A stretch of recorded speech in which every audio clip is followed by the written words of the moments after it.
Doctor Francisco José Lloreda, muy buenos días, bienvenido a la Hora de la Verdad.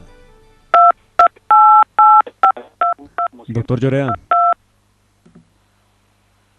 Es un gusto, como siempre, estar con ustedes. Ya, pues bienvenido a la Hora de la Verdad. Doctor Francisco José, queremos preguntarle a usted por el fenómeno que estamos viviendo en la industria del hidrocarburo, la caída en la producción petrolera en el primer semestre del 2021. ¿A qué se debe? ¿Qué es lo que está pasando con el petróleo?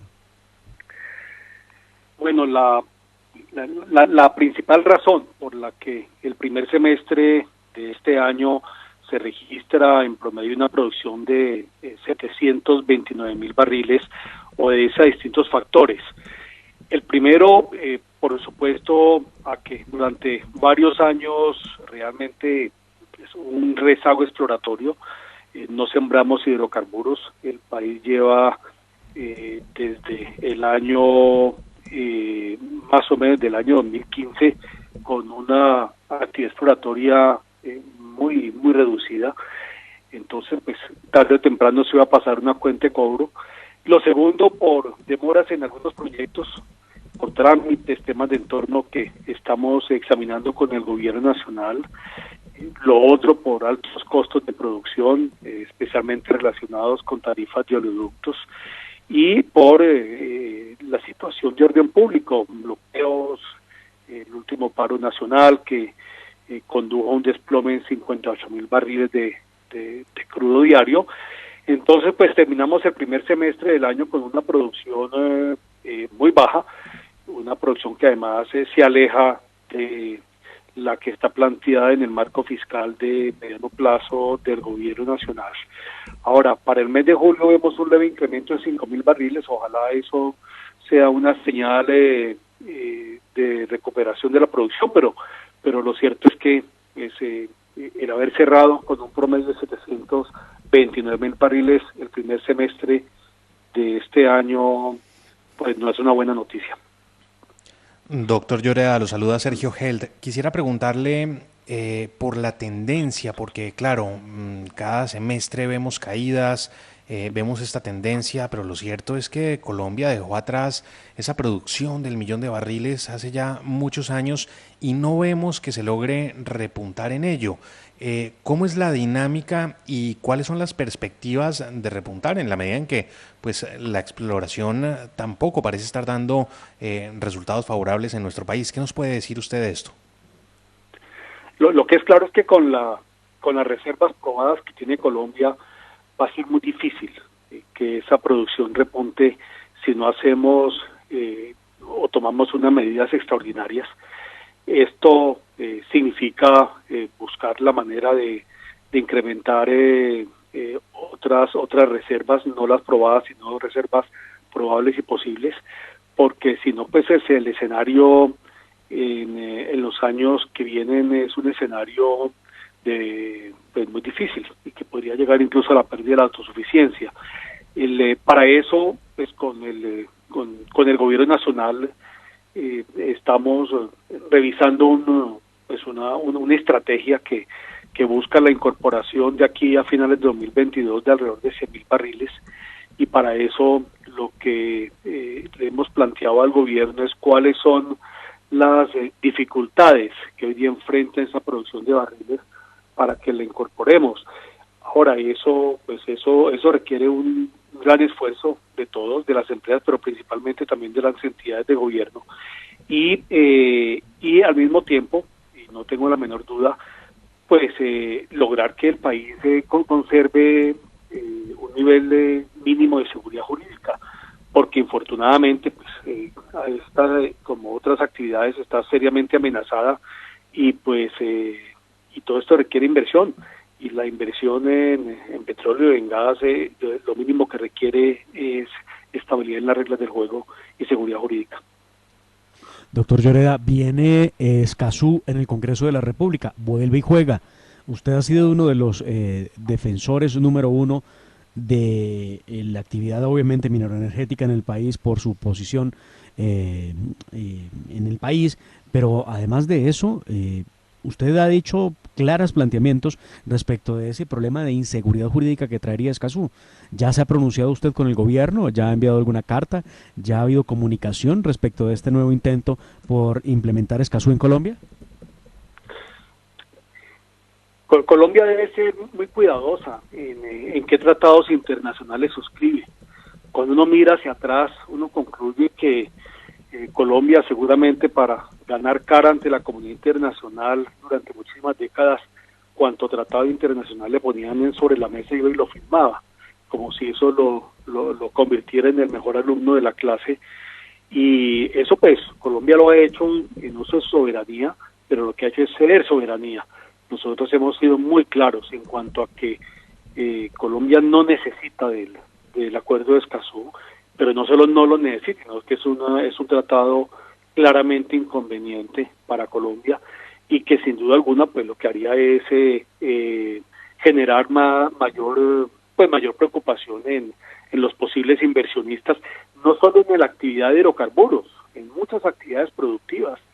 Por eso el Consejo Gremial Nacional ha insistido en cuanto a que es inconveniente el acuerdo de Escazú. Ahora, ¿qué creemos que debería ocurrir? Que pues antes de volver a presentar, si esa es la intención del gobierno, un proyecto de ley para ratificar ese tratado y antes de que el Congreso se apresure en el mismo, que exista un amplio debate y una amplia discusión nacional para que se entienda, repito, uno, que no lo necesitamos, dos, por el contrario, que sería inconveniente. Y esto pues ligado también a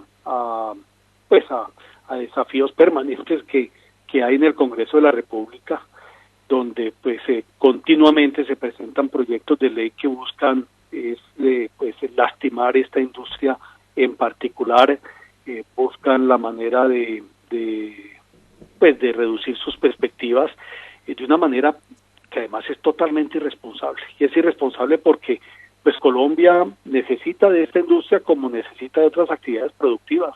Esa es la realidad y lo hemos discutido muchísimo ahí en la hora de la verdad con el doctor Fernando Londoño, y lo cierto es que pareciese que de manera consciente se condujese al país hacia un abismo en el que Colombia perdería no solo la autosuficiencia en materia de petróleo y gas, sino también que terminaría con una situación fiscal muy compleja y con una balanza comercial totalmente atrofiada. Entonces pues ojalá logremos no solo recuperar una buena parte de la producción perdida, sino que ojalá exista una conciencia del daño y de la irresponsabilidad que se causa no solo con Colombia cuando se busca y cuando golpear esta industria que es clave para el país. Doctor Lloreda, pues se evidencia esa estrategia que usted señala de algunos sectores pues interesados por acabar con lo poco que queda en materia petrolera en nuestro país, pero de lo que tanto depende Colombia. Y en medio de este panorama, en medio también de lo que ya señalaba Ademar, es el trámite de Escazú en el Congreso, ¿cuáles son entonces las perspectivas para dos temas que tienen que ver con la explotación de hidrocarburos en Colombia? El tema offshore, la explotación costas afuera, que es absolutamente complejo, pero que Colombia, hasta donde entiendo, y usted me corregirá, tiene la capacidad, existe la posibilidad de que lo hagamos y de que lo hagamos bien. Ese por un lado, y pues por el otro lado, obviamente un tema que ha sido ampliamente debatido, pero que parece seguir estancado, es el tema del fraccionamiento, el fracking. ¿Cómo están estos dos temas y qué tanto podrían mejorar la explotación de petróleo en Colombia?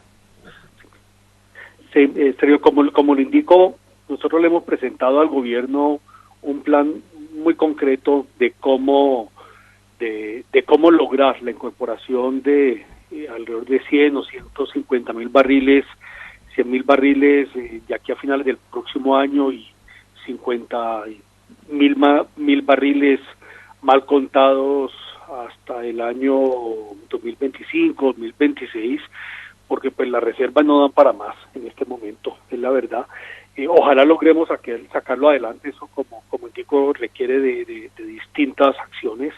Una tiene que ver con trámites ambientales, otra es asegurar que que la industria pueda operar en unas zonas altamente conflictivas, y otras tienen que ver con pues un compromiso para evitar que continúen los bloqueos a la actividad exploratoria, que como a otras actividades, si lo vimos en el mal llamado paro nacional, pues lo que hace es que terminan perjudicando al país.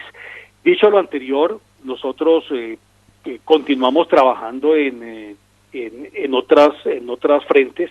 Uno, por supuesto, es la exploración costa afuera. Yo soy optimista respecto de la exploración costa afuera, pero lo cierto es que pues estos son unas iniciativas más de largo plazo.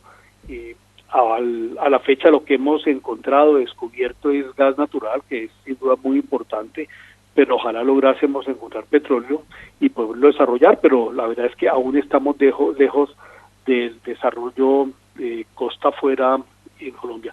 Y la otra y única opción, o principal opción que estamos viendo a mediano plazo, es decir, a la vuelta de 3-5 años, que es cuando Colombia pues estaría perdiendo la autosuficiencia en materia de petróleo, es los yacimientos no convencionales, como usted lo dice, con el uso de la técnica del fracking. Ahora, ¿qué está ocurriendo con esta? Se avanza en dos proyectos pilotos en el Valle del Medio del Magdalena, estos en manos de Ecopetrol y ExxonMobil de Colombia. Se ha avanzado en los procesos de socialización de lo mismo, se ha avanzado en el campo regulatorio. Estamos pues atentos a que pues en el Congreso de la República no les dé por torpedear esos proyectos piloto y que los podamos realizar. Ojalá sea así porque pues nadie entendería que teniendo Colombia unas reservas importantes de petróleo y gas en el Valle del Medio del Magdalena y en la cuenca Cesar Rancherías del Norte, que no hagamos ni siquiera unos proyectos piloto. Y además porque, como lo he dicho, estos proyectos piloto pues están llamados a responder a las inquietudes de muchísimos colombianos sobre la técnica del fracking. Nosotros confiamos en que estos proyectos van a decirle al país, van a señalar con argumentos técnicos y científicos que esta técnica es una técnica que se puede desarrollar bien, de manera responsable, como tantas otras técnicas de la industria petrolera. Es que esta es una técnica más.